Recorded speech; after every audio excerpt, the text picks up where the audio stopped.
Want to make sure you never miss a new release from the official Creepypasta.com YouTube channel again? Be sure to subscribe and hit that bell to turn on notifications. It was a nice summer day. My 5-year-old son James was playing outside in the backyard of our suburban home. James has always been a quiet boy.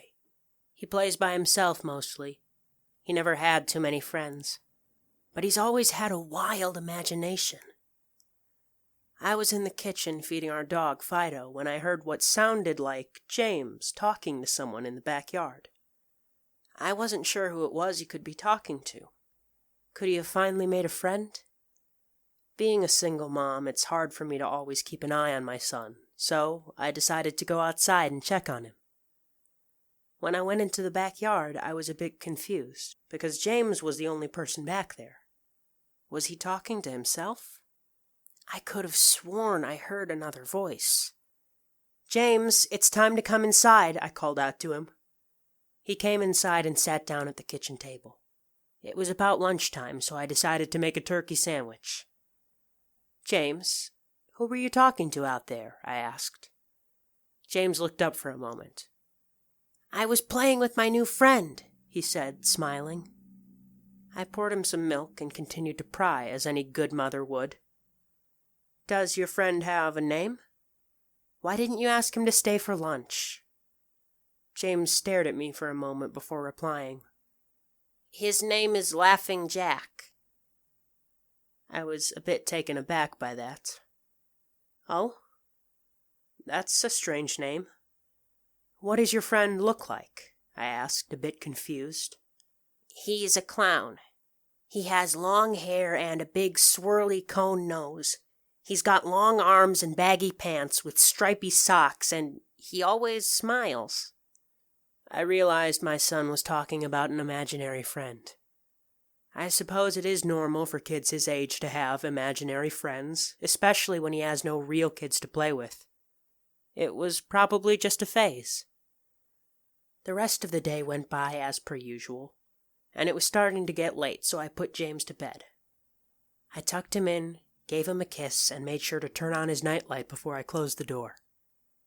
I was pretty tired myself, so I decided to go to bed not long after. I had an awful nightmare. It was dark. I was in some kind of run-down amusement park. I was scared, running through an endless field of empty tents, broken-down rides, and abandoned game huts. The whole place had a horrible look to it. Everything was black and white. The prize stuffed animals all hung from nooses in the game huts, all with sick grins stitched on their faces. It felt like the whole park was looking at me, even though there wasn't another living thing in sight. Then, suddenly, I began to hear music play. The sounds of Pop Goes the Weasel being played on a squeeze box echoed throughout the park. It was hypnotizing. I followed its tune to the circus tent almost in a trance, unable to stop my legs from moving forward. It was pitch black. The only light came from a single spotlight shining on the center of the big top. As I walked towards the light, the music slowed down. I found myself singing along, unable to stop. All around the mulberry bush, the monkey chased the weasel. The monkey thought 'twas all in fun. The music stopped right before its climax, and suddenly the lights shot on. The intensity of the lights was practically blinding. All I could see was a small, dark silhouette shuffle towards me. Then another one appeared, and another, and another. There were dozens of them, all coming toward me. I couldn't move. My legs were frozen. All I could do was watch as the haunting figures drew nearer. As they got closer, I could see they were children. As I looked at each one, I noticed they were all horribly disfigured, mutilated. Some had cuts all over their body.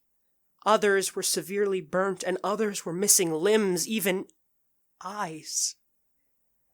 The children enveloped me, clawing at my flesh, dragging me to the ground and tearing inside me. As the children tore me apart and I faded away, all I could hear was laughter. Horrible, awful, evil laughter. I woke up the next morning in a cold sweat. After taking a few deep breaths, I looked over and saw that a few of James's action figures were positioned facing me on top of my nightstand. I sighed. James had probably woken up early and put those there. I gathered up the toys and made my way to James's room.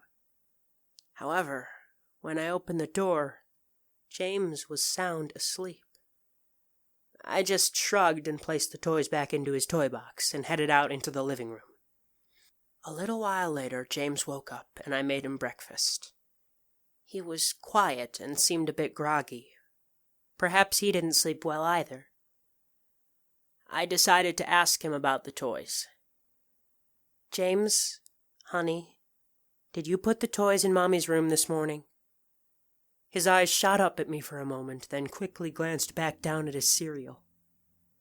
"Laughing Jack did that." I rolled my eyes and responded, "Well, you tell Laughing Jack to keep the toys in your room."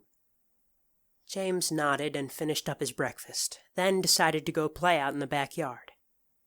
I went to relax in the living room, and I must have dozed off because I woke up a couple of hours later. Shit, I need to check on James. I was a bit worried. It had been over 2 hours and I hadn't checked on him. I went and stepped out into the backyard, but James wasn't there anymore. I was getting nervous, so I called out to him. "James! James, where are you?" Just then I heard a giggle come from the front yard. I rushed through the gate around to the front of the house. James was sitting there, right on the sidewalk. I breathed a sigh of relief and walked over to him. "James, how many times have I told you to stay in the backyard?" "James, what are you eating?" James looked up at me, then reached into his pocket and pulled out a handful of hard candies in all colors. This made me very nervous. "James, who gave you that candy?" James just stared at me, not speaking at all. "James, please tell Mommy where you got that candy."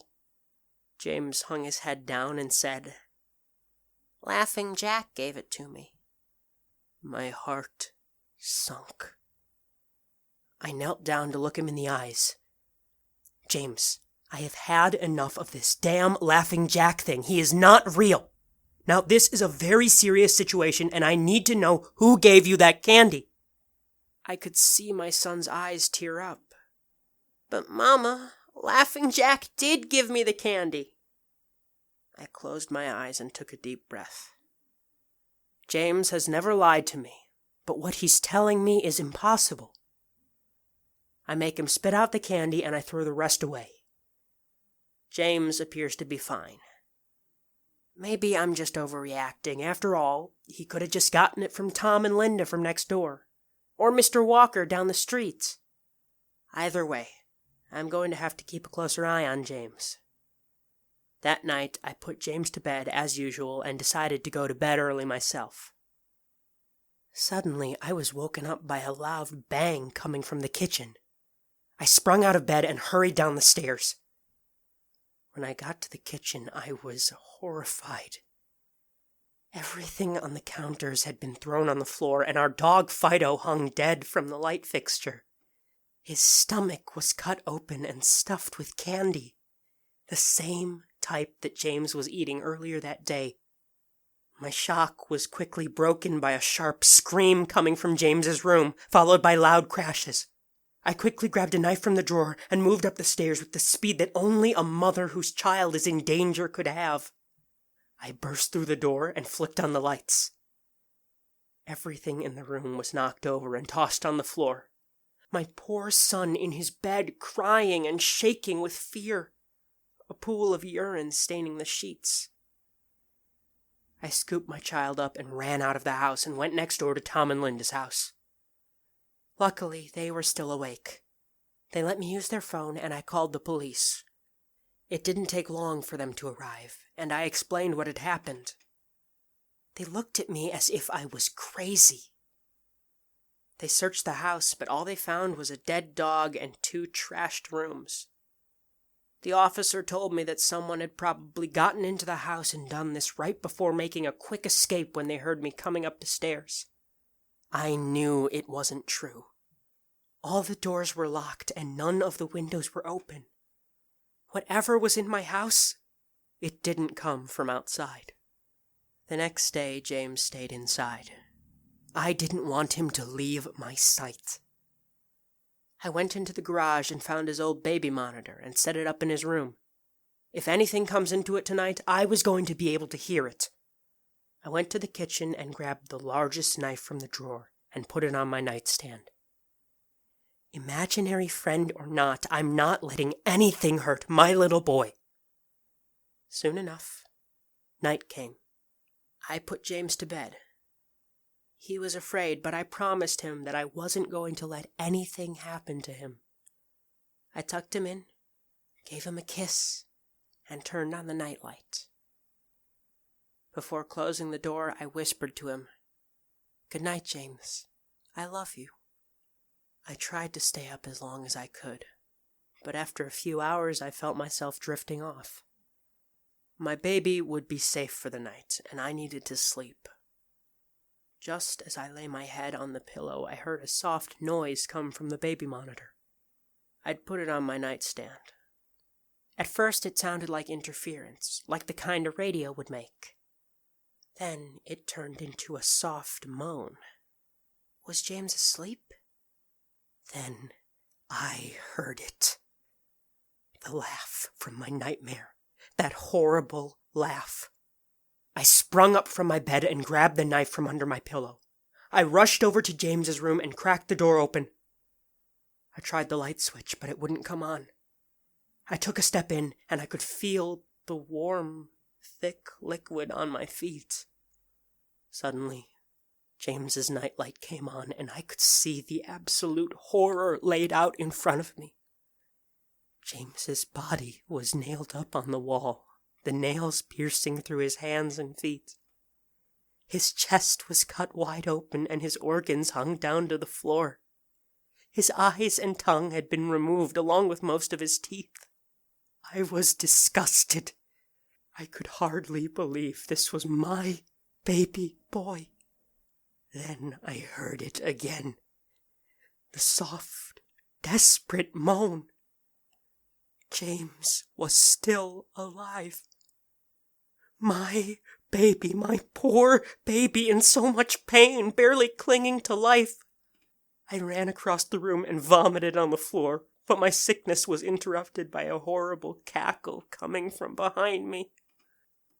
I spun around while still wiping bile from my mouth. Then, out of the shadows emerged the fiend responsible for all of this horror. Laughing Jack. His ghost-white skin and matted black hair hung down to his shoulders. He had piercing white eyes surrounded by dark black rings. His twisted smile revealed a row of sharp, jagged teeth, and his skin didn't look like skin at all. It almost looked like rubber plastic. He wore a patchy black and white clown outfit with striped sleeves and socks. His body itself was grotesque. His long arms hung down past his waist, and the way he was poised made him look almost boneless, like a rag doll. He let out a sickening laugh, as if to let me know he was pleased with my reaction to his work. He then turned around slowly in front of James and began to laugh even more at the horrific sight he'd laid out. That was enough to shake me from my terror. I snapped, "Get away from him, you bastard!" I rushed at the monster, raising the knife above my head and stabbed down at him. But as soon as the knife touched him, he disappeared in a cloud of black smoke. The knife passed right through and pierced James's still beating heart. Warm blood splashed on my face. No, what have I done? My baby! I killed my baby!